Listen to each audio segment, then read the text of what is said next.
Reverend Fathers, ladies and gentlemen, thank you to Nikos Gararos and all the organizers for the opportunity to present here.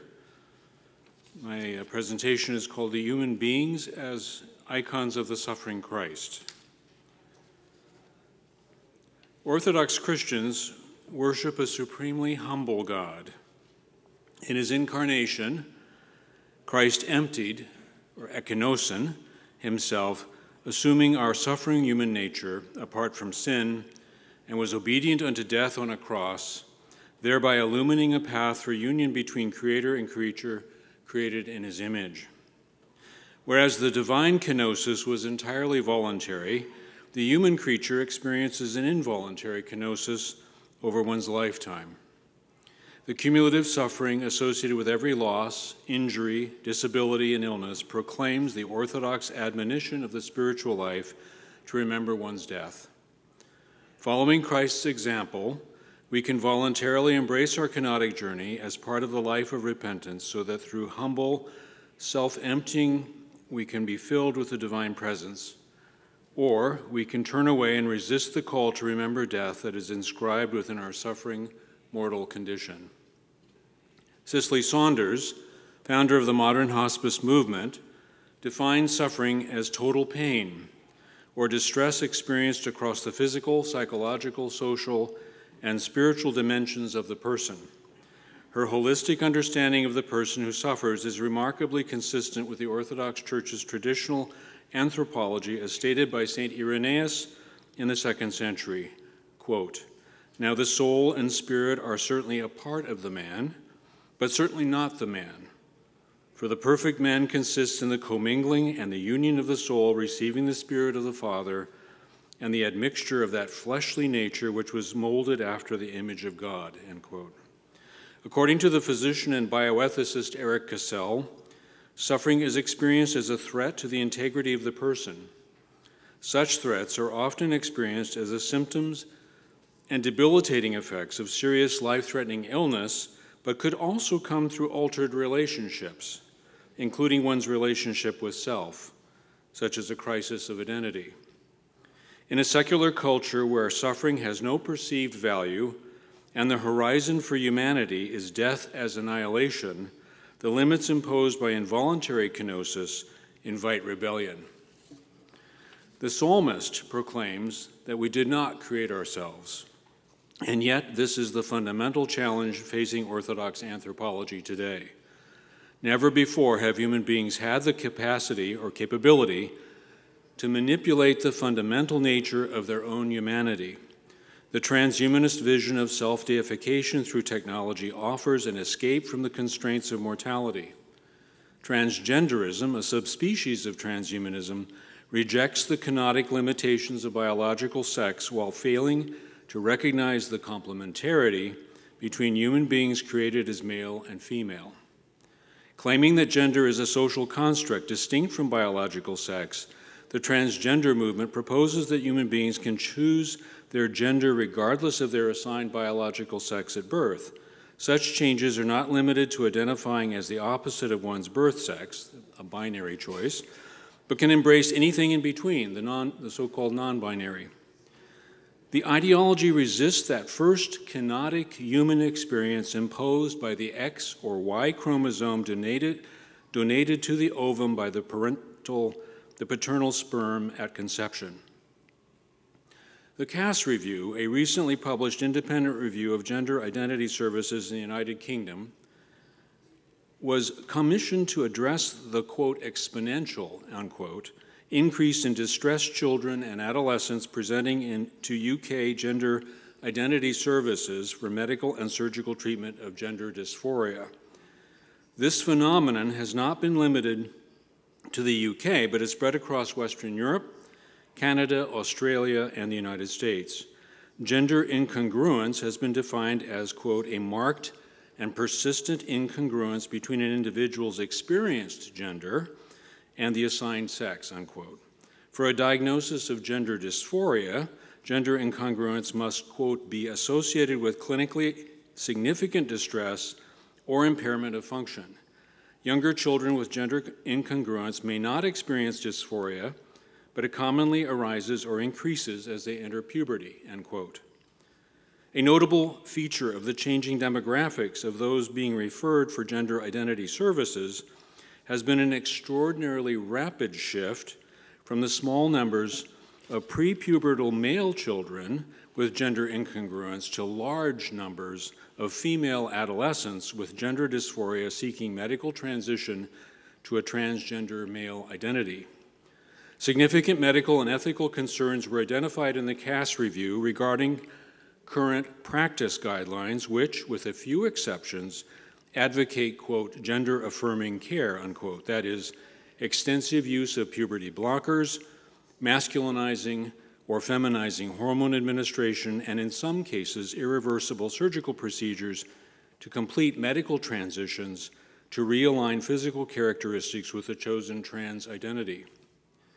Specifically, the review highlighted the lack of high-quality scientific evidence, such as randomized controlled trials, long-term cohort studies, to support the contention of advocates for gender transitions that such interventions actually reduce the suffering and suicidality of children and adolescents with gender dysphoria.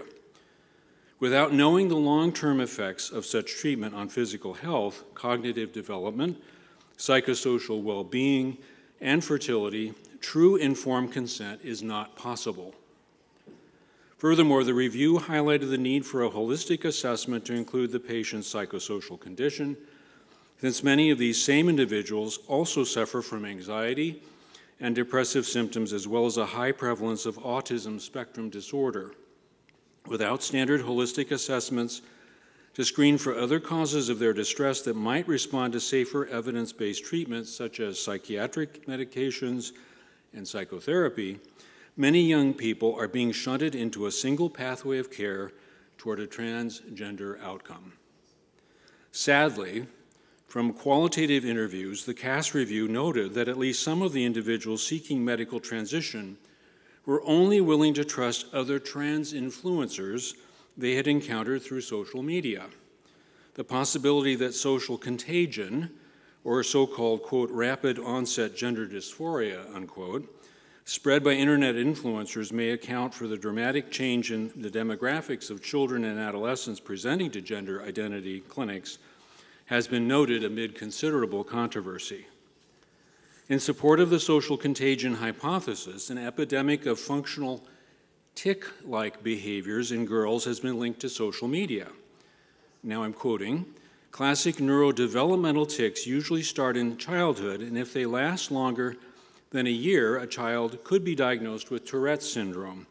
Of those diagnosed, around 70 to 80% are boys. In contrast, functional tic-like behaviors are typically found to occur in young females with complex, disabling, and tic look-alike patterns, usually triggered by exposure to videos portraying tic-like behaviors on social media.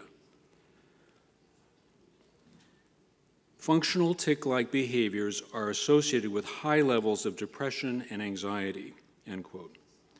An additional study during the COVID pandemic found that 41% of patients with the functional tic-like behaviors were in a gender minority, that is, they were gender incongruent. And these individuals also had significant higher rates of anxiety, depression, social phobia, and social interaction anxiety. The physical, psychological, social, and spiritual changes that normally accompany puberty and adolescence produce considerable stress and suffering. Leaving the innocence of childhood on the threshold of adult life is a major kenotic loss. From the evidence presented in the Cass Review, the growth and increasing influence of the transgender movement has been associated with a dramatic increase in the suffering of children and adolescents exposed to this ideology. As already noted, suffering is a condition in which the integrity of the person is threatened, and at the core of the person is the relationship with self.